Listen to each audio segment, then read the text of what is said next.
Hello दोस्तों। तो आज हम बात करने वाले हैं थ्योरी ऑफ स्टेट के बारे में, जो कि ग्रामसी के द्वारा दी गई थी। ठीक है। तो बेसिकली है ना, आज हम इसको टॉपिक को आज ख़त्म भी कर लेंगे और फिर हम उसके बाद जल्दी ही स्टार्ट करेंगे दूसरा टॉपिक। ठीक है ना आर्यन का।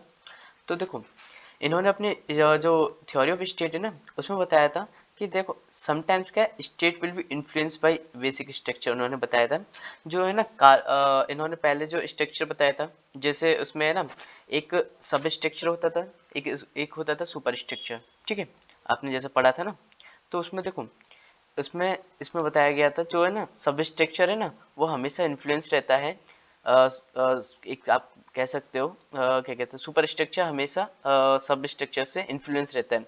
बट देखो, कभी कभी है ना जो सुपर स्ट्रक्चर वाला है ना जो स्टेट है, उससे भी इन्फ्लुएंस हो सकता है सब स्ट्रक्चर। मतलब जो इकोनॉमिक जो कैपिटलिस्ट है ना, ये सारी चीजें इन्फ्लुएंस हो सकती हैं। ठीक है, जैसे स्टेट कोई पॉलिसी बना दे, ठीक है, तो इकोनॉमिक्स हमेशा इन्फ्लुएंस हो सकती है। तो देखो, ये सारी चीजें बताई है ये स्टेट में, डेट कि देखो ट्रांसपेरेंट स्टेट होता है, एक ओपेक स्टेट होता है। ठीक है। देखो, तो ट्रांसपेरेंट स्टेट में क्या होता है कि जो सिविल सोसाइटी होती है ना, वो एक तरीके से वीक होती है या एब्सेंट होती है। ठीक है। इसमें एक्सप्लॉइटेशन है ना, वो एकदम विजिबल दिखाई देता है। ठीक है, तो मतलब एक्सप्लॉइटेशन हो रहा है, जिसे रशियन रिवॉल्यूशन हुआ था ना उसमें। तो ये आप कह सकते हैं ट्रांसपेरेंट स्टेट का एक एग्जाम्पल है। ठीक है। और साथ ही है ना अरब स्प्रिंग है, जो कि टूनिशिया से स्टार्ट हुई थी ना 2011 से।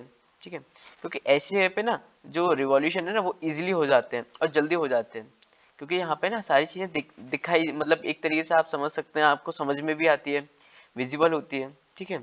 और साथ ही ना, हाँ, यहाँ पे ना रिवॉल्यूशन बहुत इजी होते हैं। ठीक है।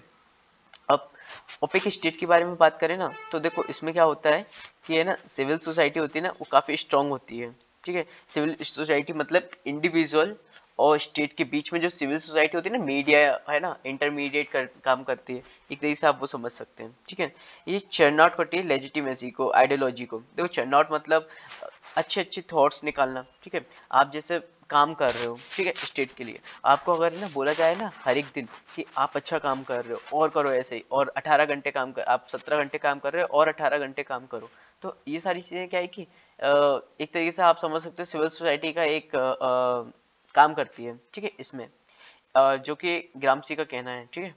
तो देखो, एक्सप्लोइटेशन है ना, इसमें विजिबल नहीं होता, क्योंकि आपको बताया जा रहा है कि स्टार्टिंग से कि देखो आप जब काम करोगे तभी आपके पास पैसा आएगा। ठीक है, ये सारी चीजें आपको बताया जा रहा है स्टार्टिंग से। और इसमें क्या, रिवॉल्यूशन काफी डिफिकल्ट होता है, जैसे आप समझ सकते हो एग्जांपल वेस्ट लिबरल सोसाइटी। ठीक है। अब देखो, रिवॉल्यूशन होने के ना दो तरीके होते हैं। एक तो वॉर, जो कहते हैं वॉर ऑफ मनोवर, और दूसरा होता है वॉर ऑफ पोजीशन। देखो, मनोवर में क्या होता है ना, आप डायरेक्ट एंड फ्रंटल अटैक करते हो। कैसे? देखो, उसमें क्या होता है, बेसिकली आपको जो ट्रेडिशनल सोसाइटी होती है ना, उसमें क्या होता है, आपको सारी चीजें आपको क्लियरली विजिबल होती है, तो आपको ना डायरेक्ट तख्ता पलट करने में ज्यादा टाइम नहीं लगता। ठीक है, रिवॉल्यूशन हो जाता है, हाल ही तुरंत कैप्चर कर सकते हो। ठीक है, पावर को। ठीक है, जो कि ट्रांसपेरेंट स्टेट में होता है, रशिया रिवॉल्यूशन इसका एग्जाम्पल है। ठीक है। अब अब पोजीशन में क्या होता है ना, इसमें काउंटर आइडियोलॉजी आपको बनानी पड़ी। काउंटर आइडियोलॉजी मतलब देखो, जो है ना सिविल सोसाइटी होती है ना, वो क्या करते हैं, स्टेट के लिए थ्रू काम करते हैं। ठीक है, आपको इतनी सारी चीजें बताई आ रही है, इंटरमीडिएट का काम कर रही है। ठीक है, न्यूज़पेपर पढ़ रहे हो आप, अगर मीडिया है ना, मीडिया अगर जैसे अगर है ना उनके फेवर, स्टेट के फेवर में काम करने लगे, उनके स्टेट के फेवर में सारी चीजें बताने लगे, तो आप तो मीडिया को देख रहे हो ना। तो यही सारी चीजें कि आपके खुद के आइडियोलॉजी भी होना चाहिए, काउंटर आइडियोलॉजी भी होना चाहिए, मतलब आप जो आपके लिए काम करें, और आप उनको एकदम से आप गलत ठहराओगे ना सारी चीजें, तो लोग आपको पागल समझेंगे। ठीक है, तो यही सारी चीजें होता है कि काउंटर आइडियोलॉजी पहले बनाना। ठीक है, उसके बाद अपने ओन वर्कर लाना, और जिससे क्या है कि वो आपके लिए एक तरीके से रिप्रेजेंट करेंगे, तो ये सारी चीजें होगा। फिर देखो, ओपेक स्टेट में क्या होता है, सिविल सोसाइटी होती है, उसमें भी क्या होता है, इंटेलेक्चुअल होते हैं। इंटेलेक्चुअल, ऑर्गेनिक इंटेलेक्चुअल, ये बहुत खतरनाक होते हैं, जैसे बताया था आपको प्रीवियस वीडियो में। अगर ये है ना आपके थ्रू काम कर रहे हैं ना, तो उनके लिए खतरनाक हो सकते हैं, उनके लिए काम कर रहे हैं तो आपके लिए, ठीक है, एक्सप्लॉइटेशन कर सकते हैं। अब देखो, इसी में बताया गया था ना कि जो ग्रामसी है ना, उन्होंने इम्पोर्टेंस दी है इकोनॉमिक स्ट्रक्चर को, क्योंकि देखो वो ऑलरेडी है ना मानते थे economic structure is a base. ठीक है, एंड वो मार्क्सिस्ट भी थे इस वजह से।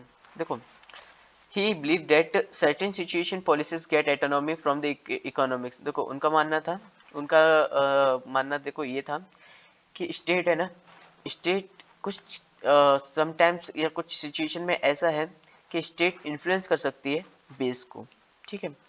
एंड देखो ऑल स्टेट सेम नहीं होते हैं, ठीक है ना, सिमिलर नहीं होते हैं। कुछ स्टेट ऐसे होते हैं जिनकी स्ट्रेटेजीज भी अलग होती है रिवॉल्यूशन की, ठीक है ना, और उसमें चाहिए होती है। अब देखो ग्रामसी के अकॉर्डिंग है ना, दो तरीके के स्टेट होते हैं, ठीक है, ट्रांसपेरेंट और ओपेक।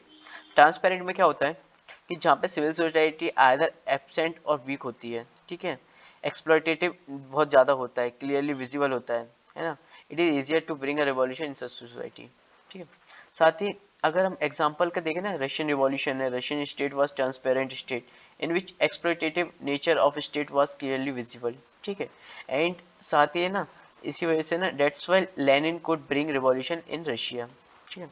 अब देखो ओपेक स्टेट का अगर हम देखें तो इसमें क्या बताया गया था कि this is a state where the civil society is present. अगर हम देखें वेस्टर्न लिबरल सोसाइटी डेमोक्रेसी है ना, एक इसका एग्जांपल है, ठीक है।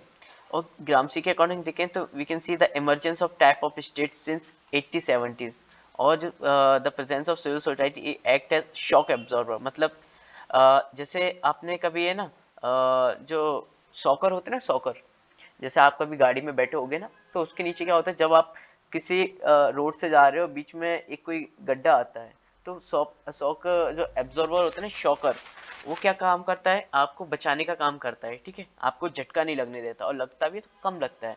तो वही चीज़ है ना, ये जो सिविल सोसाइटी ना, वो इसका काम करती है, शॉक एब्जॉर्बर का। Hegemony is located in the institution of civil society create tacit consent.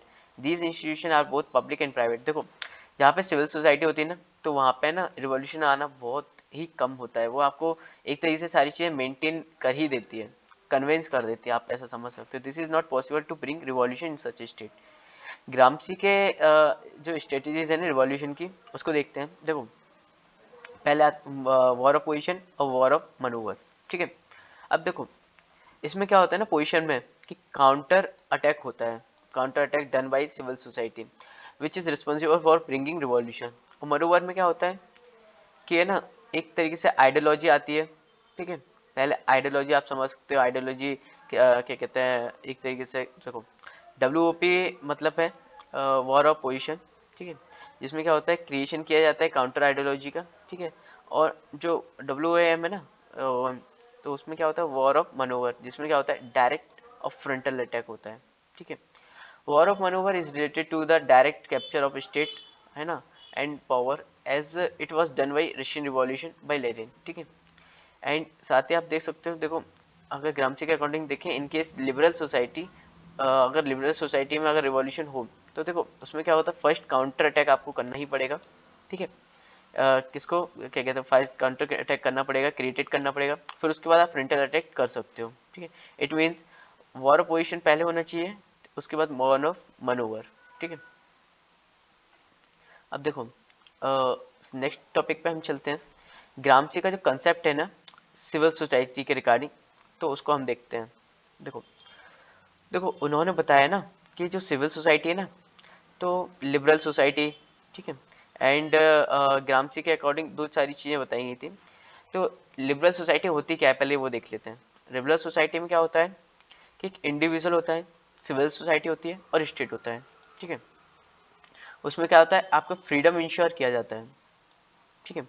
साथ ही ग्रामसी के अकॉर्डिंग देखें ना, तो ग्रामसी का बोलना ये है कि इसमें क्या होता है कि एक्सप्लॉइटेड बहुत ज़्यादा होता है जो इंडिविजुअल है उसका वर्कर का। इनमें स्टेट बेस और state base and civil society होती है, ठीक है। अब देखो civil society is projected as a domain of freedom in a liberal political system, ठीक है ना। Liberalism make distance between public and private sphere, ठीक है। एंड साथ ही civil society is projected at non political sphere, ठीक है।